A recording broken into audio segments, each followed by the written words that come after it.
જય શ્રી કૃષ્ણ મિત્રો, હું દીપાલી અમીન તમારા બધાનું મારી યુટ્યુબ ચેનલ પર સ્વાગત કરું છું। આજે હું તમારી સાથે શેર કરીશ જામનગરના પ્રખ્યાત અને લારી પર મળે તેવા તીખા ઘૂઘરાની રેસીપી। સામાન્ય રીતે ઘૂઘરા બનાવવા માટે વધુ પડતી મહેનત કરવી પડે છે, પણ આજે હું તમારી સાથે એવી ટ્રીક શેર કરીશ જેથી ઘૂઘરાની શીટ આપણે એકસાથે તૈયાર કરી ફટાફટ તેમાંથી ઘૂઘરા વાળી શકીશું। સાથે જ તેનો મસાલો એકદમ ચટપટો અને ઘૂઘરાનું બહારનું લેયર ક્રિસ્પી બનાવવા માટે અમુક ટિપ્સ પણ શેર કરીશ। સાથે જ આ ઘૂઘરા તેની ચટણી વગર ખાવાની મજા આવે જ નહીં, જેથી આપણે તેની ચટણી પણ ફટાફટ તૈયાર કરીશું। તો ચાલો એકદમ ટેસ્ટી તીખા ઘૂઘરા અને ચટણી બનાવવાનું શરૂ કરીએ। અને જો તમને મારી આ બધી જ રેસીપી રિટર્નમાં વિડીયો સાથે જોઈતી હોય તો મેં વેબસાઇટની લિંક ડિસ્ક્રિપ્શન બોક્સમાં આપેલી છે। તો ચાલો બનાવવાનું શરૂ કરીએ। તો એકદમ ચટપટા અને ટેસ્ટી તીખા ઘૂઘરા બનાવવા માટે સૌપ્રથમ આપણે ઘૂઘરા માટેનું ટેસ્ટી સ્ટફિંગ બનાવી લઈએ। જેના માટે મેં અહીંયા વજનમાં 300 ગ્રામ જેટલા બાફેલા બટેટા લીધેલા છે। મેં બટેટાને બાફી લીધા બાદ રૂમ ટેમ્પરેચર પર ઠંડા કરી આ રીતે ટુકડામાં કટ કરી લીધેલા છે। તો બટેટાને આ રીતે બાફીને પછી તેનું સ્ટફિંગ બનાવવાથી તેમાં મોઇશ્ચરનું પ્રમાણ નથી રહેતું। હવે મેં અહીંયા 1/4 કપ જેટલા ફ્રેશ લીલા વટાણા બાફીને લીધેલા છે। મેં ફ્રેશ વટાણા લીધેલા છે, તમે ફ્રોઝન વટાણાનો પણ ઉપયોગ કરી શકો છો। સાથે જ અડધા કપ જેટલા કોથમીરના પાન, તેની સાથે તીખાશ માટે 1 મોટી ચમચી જેટલી લીલા મરચાં અને આદુની પેસ્ટ લીધેલી છે। અને હવે મસાલામાં 1 ચમચી સંચળ પાવડર, સ્વાદ મુજબ મીઠું, 1 મોટી ચમચી જેટલો શેકેલા જીરાનો પાવડર, 1 ચમચી જેટલું લાલ મરચું પાવડર, 1 ચમચી ગરમ મસાલા પાવડર, સાથે જ સ્ટફિંગને ચટપટો ટેસ્ટ દેવા માટે 1 ચમચી જેટલો ચાટ મસાલા પાવડર અને 1 મોટી ચમચી જેટલી ખાંડ લીધેલી છે। તેને એડ કરી બધી જ વસ્તુને સારી રીતે મિક્સ કરી લઈએ। તો બધી જ વસ્તુ સારી રીતે મિક્સ થઈ ગઈ છે। હવે તૈયાર કરેલા મસાલામાંથી થોડો મસાલો હાથમાં લઈ તેને આ રીતે લંબગોળ શેપમાં તૈયાર કરી લઈએ। તો તમે જોઈ શકો છો કે પરફેક્ટ બાઇન્ડિંગ સાથે આપણો ડ્રાય સ્ટફિંગનો મસાલો તૈયાર થઈ ગયો છે। તો મસાલો આ રીતે ડ્રાય હોવો જરૂરી છે, જેથી ઘૂઘરા ફ્રાય થયા બાદ પણ ક્રિસ્પી રહે। જો તમારો મસાલો ડ્રાય ના હોય તો તમે તેમાં 1 થી 2 ચમચી જેટલો પોહાનો પાવડર એડ કરી આ રીતે ડ્રાય કરી લેજો। હવે ઘૂઘરા માટેનું બહારના લેયર માટે લોટ બાંધવા મેં અહીંયા 2 કપ જેટલો એટલે કે વજનમાં 250 ગ્રામ જેટલો મેંદો લીધેલો છે। સાથે જ ઘૂઘરાને ક્રિસ્પી બનાવવા માટે 1 મોટી ચમચી જેટલો રવો, સ્વાદ મુજબ મીઠું, તેની સાથે 1 ચમચી જેટલો અજમો જેને હાથની મદદથી ક્રશ કરીને એડ કરી દઈએ। અને મોણ માટે 3 મોટી ચમચી જેટલો ઘી લીધેલું છે, તેને એડ કરી બધી જ વસ્તુને હાથની મદદથી સારી રીતે મિક્સ કરી લઈએ। તો હવે તમે જોઈ શકો છો કે બધી જ વસ્તુ સારી રીતે લોટમાં મિક્સ થઈ ગઈ છે અને લોટનું ટેક્સચર જોઈએ તો તે ક્રમ્બલી થઈ ગયું છે। સાથે જ લોટને હાથમાં આ રીતે પ્રેસ કરીને જોઈએ તો તે સારી રીતે બાઇન્ડ થઈ જાય છે, મતલબ કે ઘીના મોણનું માપ લોટમાં એકદમ પરફેક્ટ છે। હવે લોટમાં 1 ચમચી જેટલો લીંબુનો રસ એડ કરી ફરીથી બધી જ વસ્તુને સારી રીતે મિક્સ કરી લઈએ। તો લોટમાં 1 ચમચી જેટલો લીંબુનો રસ એડ કરવાથી ઘૂઘરા ફ્રાય કરતી વખતે તેના ઉપર જરા પણ બબલ્સ નથી થતા। સાથે જ આટલા લીંબુના રસને એડ કરવાથી લોટમાં ખટાશ પણ એડ નથી થતી।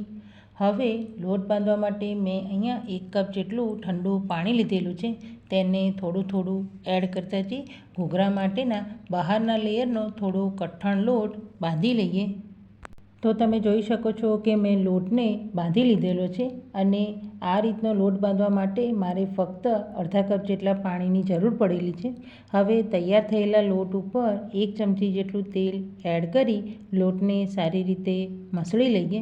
તો ઘૂઘરા બનાવતી વખતે આ સ્ટેપ ખૂબ જ જરૂરી છે। લોટને મસળવાથી લોટ લચીલો બને છે, જેથી આપણે ઘૂઘરા માટેની એકદમ પાતળી શીટ તૈયાર કરી શકીશું। તો મેં લોટને 2 થી 3 મિનિટ માટે મસળી લીધેલો છે અને તે સ્મૂથ થઈ ગયો છે। તો હવે લોટને ઢાંકી અને ફક્ત 10 થી 15 મિનિટ માટે રેસ્ટ ઉપર રાખી દઈએ। તો હવે જ્યાં સુધી આપણે લોટને રેસ્ટ ઉપર રાખ્યો છે ત્યાં સુધી ઘૂઘરા માટેની એકદમ ટેસ્ટી ચટણી બનાવી લઈએ। હવે ઘૂઘરા માટે તીખી ચટણી બનાવવા માટે મેં અહીંયા અડધા કપ જેટલા એટલે કે 5થી 6 નંગ જેટલા લીલા મરચાંના ટુકડા લીધેલા છે. સાથે જ તેમાં ચપટી હિંગ, સ્વાદ મુજબ મીઠું, અડધી ચમચી જેટલો લીંબુનો રસ એડ કરી બધી જ વસ્તુને સારી રીતે ગ્રાઇન્ડ કરી લઈએ. તો આ ચટણી થોડી તીખી અને ખાટી હોય છે, તો બધી જ વસ્તુ સારી રીતે ગ્રાઇન્ડ થઈ ગયેલી છે. હવે મેં અહીંયા અડધા કપ જેટલા સિંગદાણા લીધેલા છે. સાથે સિંગદાણાને સારી રીતે ગ્રાઇન્ડ થઈ જાય તે માટે 1/4 કપ જેટલું પાણી એડ કરી ઢાંકણ બંધ કરી બધી જ વસ્તુને સારી રીતે ગ્રાઇન્ડ કરી લઈએ. તો બધી જ વસ્તુ સારી રીતે ગ્રાઇન્ડ થઈ અને આપણી થોડી તીખી અને ચટપટી ઘૂઘરા માટેની ચટણી તૈયાર થઈ ગઈ છે.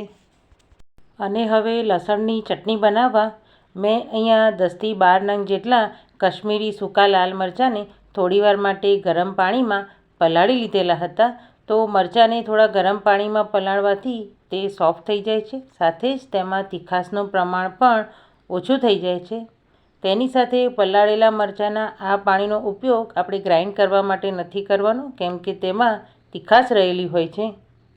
હવે તેમાં 8થી 9 કળી લસણ, અડધી ચમચી જેટલો સંચળ પાવડર, 1 ચમચી જેટલું જીરું, સ્વાદ મુજબ મીઠું, તેની સાથે બધી જ વસ્તુ સારી રીતે ગ્રાઇન્ડ થઈ જાય તે માટે 1/4 કપ જેટલું પાણી એડ કરી બધી જ વસ્તુને સારી રીતે ગ્રાઇન્ડ કરી લઈએ. તો બધી જ વસ્તુ સારી રીતે ગ્રાઇન્ડ થઈ આપણી લાલ મરચાં અને લસણની ચટણી બનીને તૈયાર છે. અને હવે 15 મિનિટનો સમય થઈ ગયો છે અને લોટને જોઈએ તો લોટ સારી રીતે સેટ થઈ ગયો છે.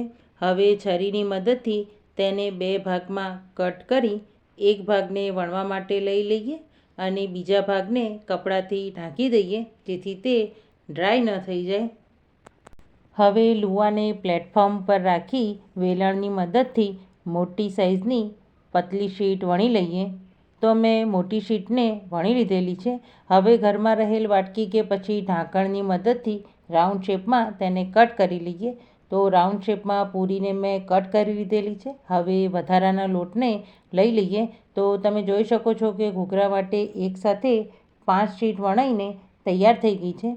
હવે તેમાંથી ઘૂઘરા બનાવવા માટે તેને પાટિયા ઉપર આ રીતે થોડા અંતરે ગોઠવી દઈએ.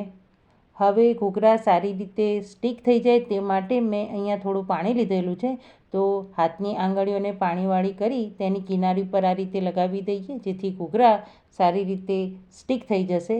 હવે પૂરીના સેન્ટરમાં સ્ટફિંગને રાખી દઈએ અને હવે શીટને આ રીતે ફોલ્ડ કરી એકદમ સારી રીતે બંધ કરી લઈએ. તો મેં બધા જ ઘૂઘરાને બંધ કરી દીધેલા છે. હવે આપણે આ ઘૂઘરાને થોડા ડેકોરેટિવ બનાવવાના છે, જેથી ઘૂઘરાના ખૂણાના ભાગેથી આ રીતે પ્રેસ કરી તેને બહાર લઈ લઈએ અને હવે તેને અંદરની બાજુએ આ રીતે ફોલ્ડ કરી લઈએ અને ફરી પાછું આ જ રીતે બહારની તરફ પ્રેસ કરી ફોલ્ડ કરતા જઈ અને તેમાં એક પેટર્ન બનાવી લઈએ. તો ઘૂઘરા માટે આ રીતે પેટર્ન બનાવવી ખૂબ જ સરળ છે. તો તમે જોઈ શકો છો કે મેં ઘૂઘરામાં આ રીતે પેટર્ન બનાવીને તૈયાર કરી લીધેલી છે અને ફક્ત 5થી 7 મિનિટમાં જ આપણા 5થી 6 જેટલા ઘૂઘરા બનીને તૈયાર થઈ ગયા છે. તો હવે આ જ રીતે બધા જ ઘૂઘરા બનાવીને તૈયાર કરી લઈએ અને હવે આપણે ઘૂઘરાને ફ્રાય કરવાના છે. તો તેના માટે મેં અહીંયા મીડિયમ ગેસની ફ્લેમ પર પેનમાં તેલને એડ કરી ગરમ કરવા રાખી દીધેલું હતું. તેલ ગરમ થઈ ગયું છે. તો હવે તેમાં ફ્રાય કરવા માટે તૈયાર કરેલા ઘૂઘરાને એડ કરી દઈએ. તો મેં કઢાઈમાં સમાઈ શકે તેટલા ઘૂઘરા ફ્રાય કરવા માટે એડ કરી દીધેલા છે. શરૂઆતમાં આપણે ઘૂઘરાને પલટાવવાની ઉતાવળ નથી કરવાની અને હવે ચમચીની મદદથી ઘૂઘરાને બંને બાજુથી ફેરવતા જઈ ગોલ્ડન બ્રાઉન અને ક્રિસ્પી થાય ત્યાં સુધી ફ્રાય કરી લઈએ. તેની સાથે ઘૂઘરાને ફ્રાય કરતી વખતે ગેસની ફ્લેમ મીડિયમ જ રાખવાની છે. જો આપણે તેને હાઈ ગેસની ફ્લેમ પર ફ્રાય કરીશું તો તે બહારથી તો ફ્રાય થઈ જશે પણ અંદરથી કાચા રહેશે. તો હવે ઘૂઘરાને ફ્રાય થતાં લગભગ 10થી 12 મિનિટનો સમય થઈ ગયો છે અને તમે જોઈ શકો છો કે ઘૂઘરા બંને બાજુથી સારી રીતે ફ્રાય થઈ ગોલ્ડન બ્રાઉન અને ક્રિસ્પી થઈ ગયા છે. તો હવે ફ્રાય થયેલા ઘૂઘરાને ગરમ તેલમાંથી નીકાળી પ્લેટમાં લઈ લઈએ. તો જોતાં જ ખાવાનું મન થઈ જાય તેટલા ટેસ્ટી આપણા ઘૂઘરા બનીને તૈયાર છે.